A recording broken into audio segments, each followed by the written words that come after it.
تو شرک کی یہ ڈیفینیشن میں نے پہلے ہی بتا دی. اللہ تبارک و تعالیٰ نے فرمایا وہ اس کے ساتھ کسی کو شریک نہ ٹھہراؤ.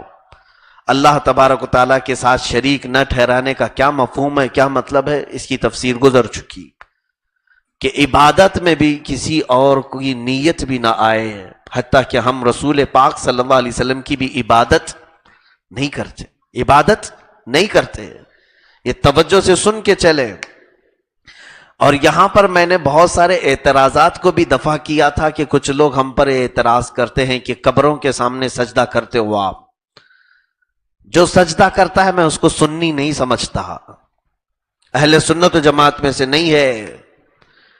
اگر قبروں کے پاس وہ سجدہ کرتا ہے تو وہ حرام کام کر رہا ہے، اور اگر قبر کو خدا سمجھ کر کے کر رہا ہے تو اس نے تو شرک کیا.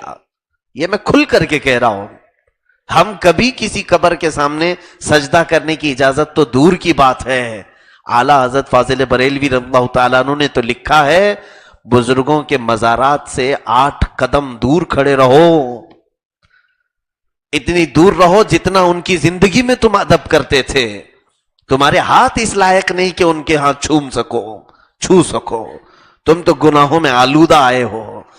بہرحال یہ ہمارے جذبات ہیں کہ اگر ہم چومتے ہیں یا پھر اگر چھو بھی لیتے ہیں تو یہ نیت کے ساتھ کہ ان کی برکت ہمارے جسموں میں آ جائے، باقی عبادت کی نیت ہماری نہیں.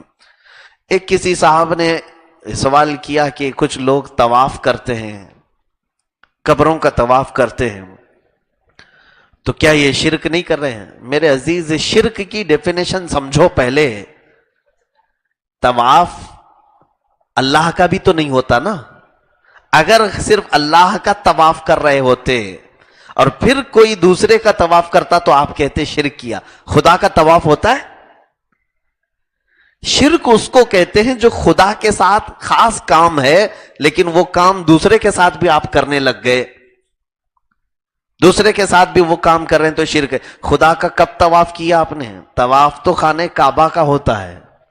ہاں البتہ جن لوگوں نے قبروں کا طواف کیا اگر وہ اس طرح کا نیا کام شروع کر رہے ہیں تو وہ بدعت انہوں نے کیا ہے، حرام ضرور ہے، شرک نہیں، حرام ہے.